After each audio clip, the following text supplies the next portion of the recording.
Hai, saya Rizky Dwianda. Saya Menti Batch 1 BUMN Muda. Saat ini saya bekerja sebagai Vice President Business Development di PT ASDP Indonesia Ferry. ASDP Indonesia Ferry dari beberapa misinya ada dua yang nyambung sama proyek saya. Dalam membuat operational excellence, di situ dibilang menciptakan budaya pelayanan yang proporsional dan berkualitas dan menggunakan teknologi berbasis nilai. Nah, dua hal ini yang nyambung sama proyek final saya di program Menti Batch 1 BUMN Muda. 2017 sampai 2020 awal, saya dipercaya untuk menjadi Vice President Services. Saat itu ASDP sedang concern sekali membangun produk yang berbasis service. Permasalahan utamanya ada tiga, yaitu people, process, premises. Secara bisnis modelnya sama ya. Oh, kita punya end customer yaitu pengguna jasa, kami juga punya customer operator swasta. Jadi kita mengelola pelabuhan dan juga mengelola penyeberangan. Permasalahan dasarnya adalah SOP-nya apa sih? Terus gimana measure kerjaannya? Lalu after sales-nya kayak gimana? Atau after service-nya kayak gimana? Tiga hal tersebut yang menginisiasi project customer experience yang saya buat saat itu. Kami membuat sekitar 14 touch point, mulai dari pre-journey sampai post-journey. Ada dua kategori layanan saat itu. Kategori layanan reguler dan juga kategori layanan express atau eksekutif, yang saat ini sudah bisa kita nikmati bersama-sama. Yang pertama dikelola adalah bagaimana standar people itu sendiri. Di sini ada dua bagian, frontliner sama back office. Hal yang pertama dibuat adalah bikinin tata kelolanya, bikinin working instruction-nya, terus bikinin mereka kerjanya harus apa. Bisa dibilang petugas layanan kita atau petugas service kita hampir 90%-nya itu diambil dari pihak ketiga. Yang saya lakukan saat itu adalah mapping dulu, partnernya berquality apa enggak sih? Atau berkualitas apa enggak sih? Terus partnernya siapa? Punya pengalaman atau enggak? Bagaimana dia mengelola orang-orang yang menjadi ahli daya mereka? Kalau kita bisa memilih partner yang bagus dan dia bisa memanusiakan petugas-petugas ahli dayanya, maka petugas-petugas ahli daya itu akan jadi brand ambassador yang paling bagus untuk perusahaan kita. Setelah terpilih siapa partnernya, baru ditentukan SLA-nya, Service Level Agreement-nya. Ada yang unik saat itu, saya menemukan bahwa ternyata kita bisa mengoptimalkan biayanya. Bukan berarti budgetnya berkurang. Budgetnya saat itu bertambah, tapi value yang kita dapat lebih besar daripada budget tersebut. Karena kalau dilihat historicalnya, kita hampir loss opportunity di angka 1 miliar per bulan. Nah, saat itu diubah vendornya, diubah struktur cost-nya, lalu dibuat service level agreement yang baru, sehingga kita bisa memanfaatkan 1 miliar itu yang memang sudah menjadi biaya untuk ahli daya, kita mendapatkan value yang lebih besar. Contoh-contohnya adalah dicek apakah perusahaan membayar gajinya full, apakah perusahaan membayar lemburnya full, apakah perusahaan memberikan fasilitas-fasilitas yang sudah kita sepakati di sebelumnya. Nah, hal itu berdampak sangat signifikan, memberikan semangat kerja yang sangat tinggi kepada para petugas ahli daya kita. Saat itu semua petugas ahli daya kita tidak punya seragam yang standar, yang sama. Akhirnya dibuatkan seragamnya semuanya sama, labelnya ada label ASDP, tidak ada PT-PT, nama PT-PT yang lainnya. Sehingga ketika mereka menggunakan seragam tersebut, mereka hadir menjadi perwakilan ASDP. Saya akan bahas premises dulu. Ini menjadi hal yang paling gampang kelihatan customer, mulai dari ruangan kapal yang sangat nyaman, terus juga ruang tunggu di pelabuhan juga kita buat nyaman, public space-nya ya, atau fasilitas umumnya seperti toilet, ruang menyusui, itu semuanya di make up, dijadikan layak dan sangat nyaman, dan semua berfungsi dengan baik. Faktor ketiga, faktor yang paling krusial yaitu proses. Program pertama yaitu budaya pelayanan. Budaya pelayanan adalah mengajarkan working instruction-nya seperti apa, cara melayaninya mau kayak gimana. Kalau ada keluhan, mereka mesti eskalasi kemana. Itu kita sepakati bersama untuk dijalankan. Dan menariknya, program budaya pelayanan kita mulai dari internal ASDP terlebih dahulu. Jadi seluruh karyawan yang bertindak di lapangan, kita masukkan ke kelas dan di training budaya pelayanan. Prinsipnya satu, kalau sesama karyawan atau sesama kolega sendiri kita sudah melayani dengan baik, maka sudah ada jaminan, sudah pasti kita juga bisa melayani dengan baik para end customer kita atau pengguna jasa kita.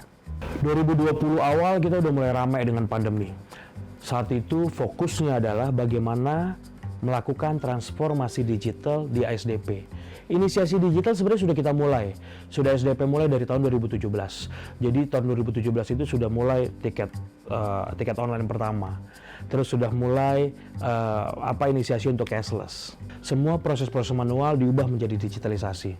Mulai dari cara menilai petugas pelayanan kita, bagaimana memberikan reward ke mereka, dan bagaimana mereka bisa melaksanakan daily report secara digital. Di bagian proses juga ada hal yang paling menarik. Selama ini sibuk kita memikirkan bagaimana SOP-nya, standarnya untuk melayani. Tapi kita lupa bahwa produk yang bagus adalah produk yang dibuat berdasarkan customer. Saat itu saya membuat project bahwa kontak center kita harus aktif 24 jam. Dan kanal-kanal medianya diperbanyak sehingga suara customer akan masuk begitu banyak. Dari yang cuma rata-rata per bulan 30-an, di saat kita menerapkan kontak center 24 jam, mengaktifkan sosial media, suara pelanggan naik menjadi 5.000-an dalam 1 bulan. Banyak keluhan, jelas banyak keluhan. Tapi itu yang penting, bahwa akhirnya kita mengubah keluhan tersebut menjadi pujian karena kita memperbaiki produknya menjadi service based oriented. 2020 akhirnya saya berpindah dari Vice President Services mengemban amanah baru Project Head Digitalization Business. Saya bertugas untuk mendigitalisasi pelabuhan-pelabuhan. Targetnya dalam 1 tahun saat itu adalah 8 pelabuhan diselesaikan. Sampai akhirnya 1 tahun berjalan, saya berhasil menyelesaikan sekitar 14 pelabuhan yang sudah ditransformasi digital. Apa yang ditransformasi? Yang paling utama bisnis prosesnya dalam hal penjualan tiket. Yang sebelumnya menjual tiket di Sobek, akhirnya mereka bisa menjual tiket melalui GoShow, namun sudah terdigitalisasi, dan juga penumpang kita bisa membeli tiket melalui layanan hotline. Layanan hotline yaitu bekerja sama dengan kontak center, lalu mereka melakukan pemesanan melalui WhatsApp atau telepon, dan sales channel ini berhasil menciptakan 17 ribuan transaksi baru setiap bulannya. Kedua proyek tersebut yang menjadi final project saya di program mentoring Menti Batch 1 BUMN Muda. Yang pertama menyusun customer experience mulai dari pre-journey sampai dengan post-journey yang akhirnya layanannya bisa kita rasakan sampai sekarang. Pengguna jasa bisa merasakan layanan ekspres dan layanan reguler. Yang kedua, proyek digitalisasi. Saya melakukan transformasi digital di 14 pelabuhan selama 1 tahun. Apa yang ditransformasi digital yaitu proses penjualan atau pemesanan tiketnya. Saat ini di pelabuhan-pelabuhan tersebut yang sebelumnya menjual tiket melalui tiket kertas ya, disobek seperti manual biasa kayak gitu, akhirnya mereka bisa melakukan penjualan baik secara GoShow yang sudah terdigitalisasi dan juga bisa melakukan penjualan dengan hotline. Manfaatnya apa? Manfaat yang paling berasa yang pertama adalah secure revenue perusahaan dan juga mengefisiensikan cost di perusahaan. Yang kedua, bisnis prosesnya jadi lebih simpel.